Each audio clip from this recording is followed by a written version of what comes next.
So we have a model of development. Now, it's not the only model.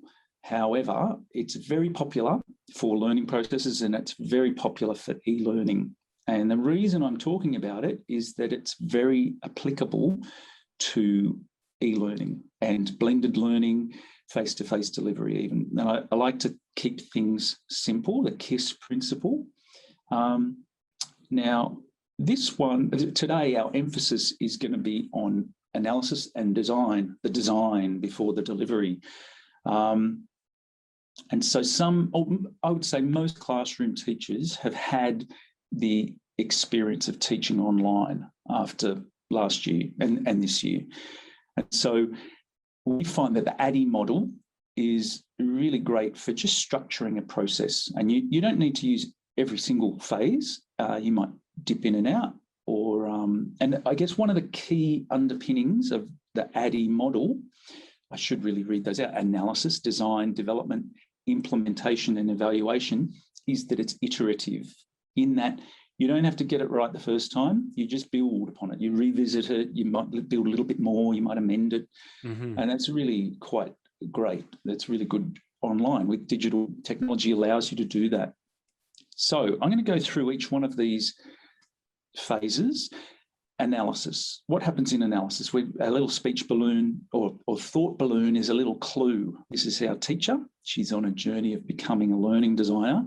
She's doing lots of thinking. So we do lots of analysis. So I'll explore this later in the presentation, but that is our first phase of the ADDIE model. Second phase is the design model. So there's somebody, you know, drawing up some sketches of how things might be. So design is all about combining things, being creative, possibilities. Moving on to development. Now, I won't be emphasising the development phase in the presentation, but it is an important phase. This is where you actually build the resource. You might get on the computer and you might start to build a website or, you know, a whole range of different things. This might take the bulk of your time. This might be the reason why e-learning is a little bit too difficult, because you just simply don't have that development time, or, you know, for various reasons. But it is a really, it's a really exciting part of the project cycle, the ADDIE cycle. Implementation, it's important. Implementation is just another word for delivery. I liked the kind of alliteration of DD, design before delivery, but in the ADDIE model, it's implementation. But you can understand, hopefully, that you're delivering content or you're delivering activities, you're delivering experiences to your learners. This is when a piece of learning that you've designed and developed is implemented. So we might call them end user. It's a bit of a cold term. They're just the learner or the student or the participant. Depends on the context. Because I've worked across vocational adult learning, high school.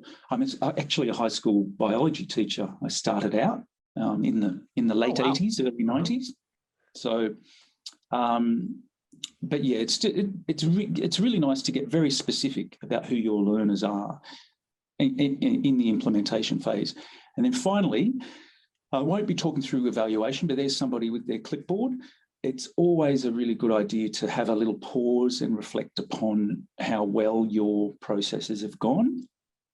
No teacher would evaluate every single lesson, but when you get into e-learning, it's really, we advise, it's a really good idea that you just see what you've built, and then you just ask the simple question: did it work? Was it suitable for my learners? Were the resources right? Did they, if we're building in a collaborative activity, did the students collaborate? For example, maybe the teacher didn't provide enough instruction, or the instructions weren't explicit enough, and so students were getting stuck and didn't know what to do. So that's where the arrow comes in. It goes back to the analysis phase, and you start again. And it's a really key idea that iteration is built into learning design. Sometimes teachers get a bit stressed if they don't get it right the first time. They kind of stop, whereas it's all part of this territory of just evaluating and improving. And you might do a little bit of evaluation actually as you're working through. A little component might be evaluated just to see if it's suitable or something.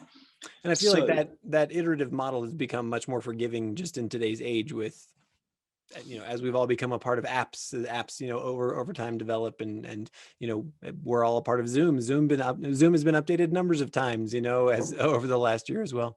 But a question for you,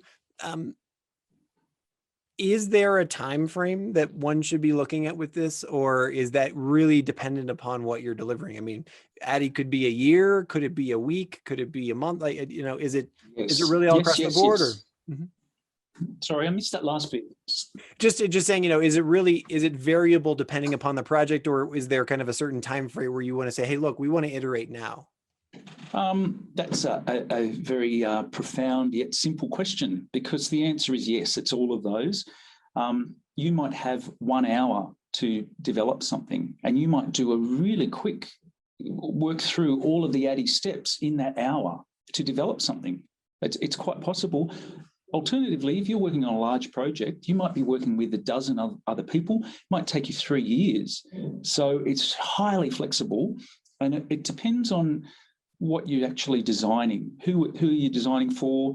So yeah, it is important to not get intimidated by, it's kind of almost like a business system or a business model, but it's very it's very flexible, and so you could pick up the ADDIE model and just start running with it, with something that's very straightforward. It takes no time at all. So let's look a little bit more at the analysis phase, at more thinking. Here's our teacher. So in a completely random way, I thought we might just look at a barn, the interior of a barn, to emphasize that any environment and situation might be analysed. And it's best to have a plan of action, so you analyse only what's relevant. So let's look at our barn. It's busy, it's messy, it's dirty. We're probably going to have different people coming and going. There's probably going to be lots of animals. It's functional. Hopefully it's regularly cleaned. It's dark, and the lighting is probably inadequate for a lot of things. Uneven floor, and there's debris on the floor. Okay, so hold that thought. What does analysis look like in a learning and teaching situation? So we're still analysing, we're still thinking and observing, but we're not going to be, it's the different situation. And so it's more sensible and relevant for our presentation to be analysing a syllabus, curriculum, content, learner needs, preferences, the context, the delivery environment, maybe assessment requirements, what technology. There's lots and lots of things that we might analyse. So that's a question. What might we analyse in a learning and teaching situation? And my adult learning situation is different to primary school, high school. So this is an extension of that idea. We might analyse learner needs, availability of learning resources, aesthetics and visuals, the age range, differentiation.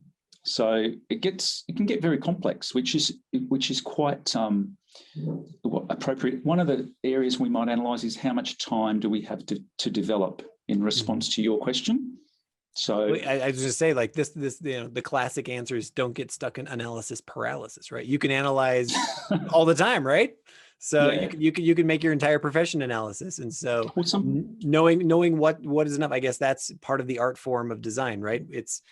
That's right. How much is enough and how much is adequate in order just to get you to that next stage of design and then development. That's right. So mind you, we haven't actually entered the design phase yet. This is just analysis. This is just setting us up.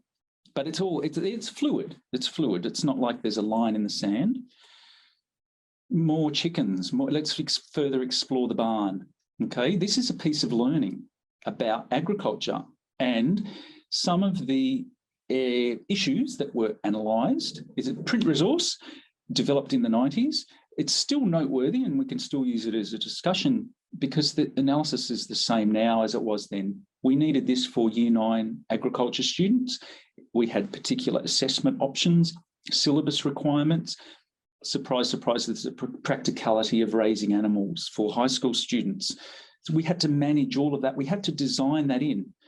And so without getting too kind of much into the design phase, it's just, it's really important. It's an important phase, the analysis phase. But as you say, it's important not to get stuck there. So here's a hypothetical group of learners. Identifying your target learner, maybe their technology, comfort, their skills, self-direction. Do they enjoy sharing with others? If you start to think about who are your learners, that's a really important part of the analysis phase. So I'm just going to, that's just a mild introduction to it.